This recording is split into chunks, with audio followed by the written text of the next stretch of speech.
Assalamualaikum warahmatullahi wabarakatuh. Hai adik-adik semuanya, bagaimana kabarnya hari ini? Semoga kita semuanya masih dalam keadaan sehat walafiat.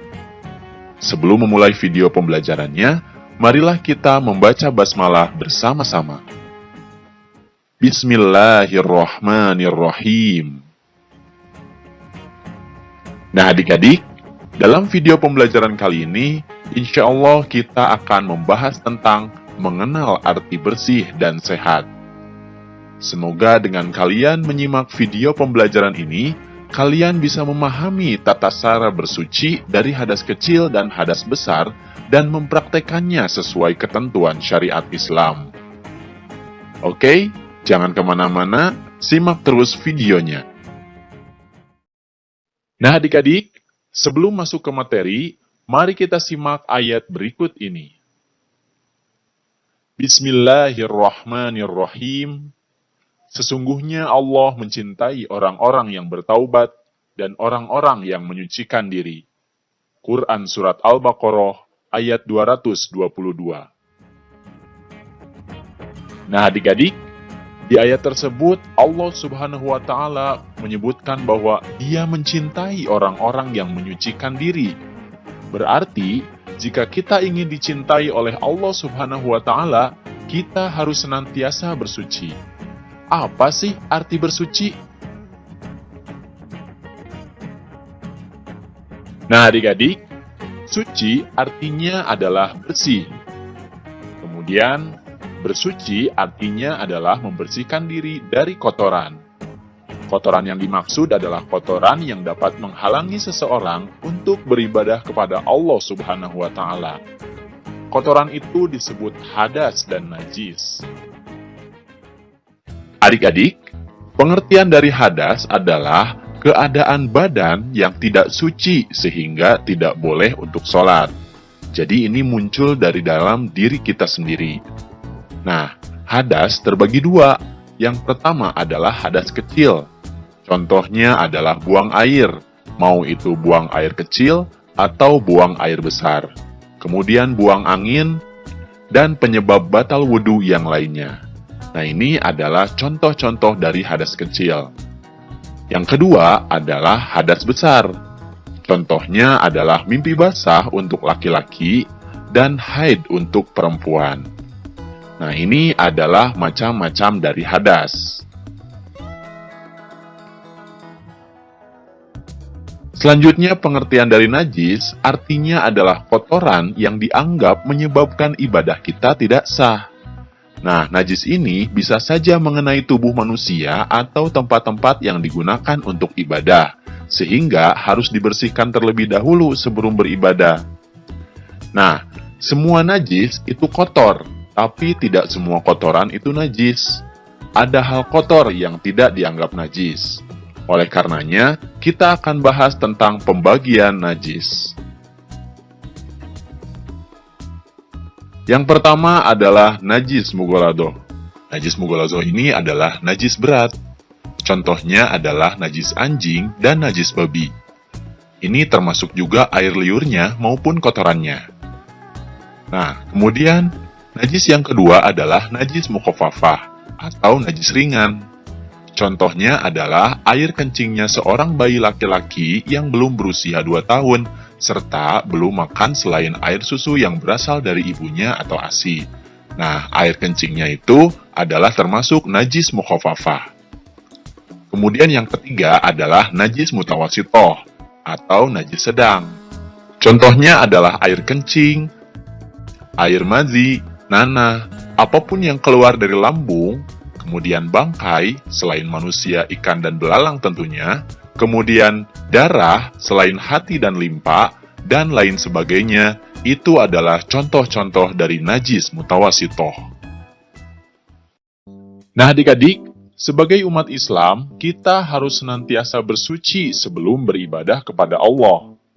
Apa saja yang harus disucikan dan dibersihkan?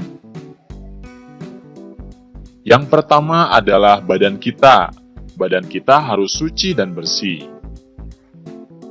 Kemudian pakaian kita juga harus suci dan bersih.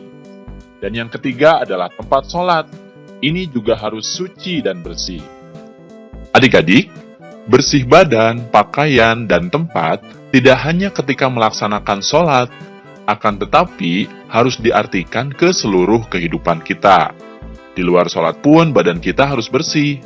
Bersih pakaian artinya segala sesuatu yang dipakai seperti baju, celana, peci atau topi, tas, sepatu, sepeda, bangku, meja, lemari, dan lain sebagainya itu harus bersih.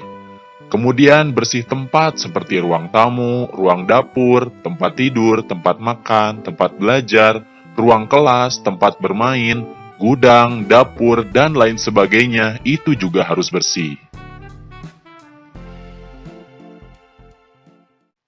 Nah adik-adik, untuk membersihkan najis yang terdapat pada pakaian dan tempat sholat, kita harus menggunakan air, misalnya air sumur atau air hujan. Caranya, air yang datang dikucurkan ke benda najis tersebut, bukan najis yang dicelupkan ke dalam air. Setelah itu, kita bisa mencucinya. Nah adik-adik, itu dia cara membersihkan najis mutawasitoh atau najis sedang. Jangan lupa bersihkan sampai hilang warnanya, baunya, dan rasanya ya. Kemudian, khusus untuk najis mukhafafah atau najis ringan, cara membersihkannya adalah dengan mengelap najis tersebut, kemudian memercikkan air ke tempat yang terkena najis tersebut, lalu mengelapnya lagi hingga kering. Nah, itu adalah cara membersihkan najis mukhafafah. Sedangkan untuk najis mughalazah atau najis berat, cara membersihkannya adalah dengan menghilangkan wujudnya terlebih dahulu, lalu membasuhnya menggunakan air sebanyak 7 kali dan salah satunya dicampur dengan debu. Itu adalah cara membersihkan najis mughalazah. Nah, lalu bagaimana dengan cara menyucikan atau membersihkan badan? Untuk membersihkan badan dari najis, ada beberapa macam cara bersuci. Di antaranya yang pertama adalah dengan mandi. Dengan mandi, kita bisa membersihkan badan yang kotor dan juga bisa membersihkan hadas besar. Nah, dengan mandi, kita juga bisa bersih dan sehat. Kemudian cara yang selanjutnya adalah istinja atau cebok. Itu adalah cara membersihkan kotoran atau najis yang sering kita keluarkan setelah buang air kecil atau buang air besar. Istinja dapat menggunakan air. Jika tidak ada, dapat juga menggunakan tisu, batu, ataupun benda kesat lainnya. Nah, bila beristinja menggunakan air, maka tangan kanan menyiram kupul atau dubur, sedangkan tangan kiri mengusapkannya hingga bersih.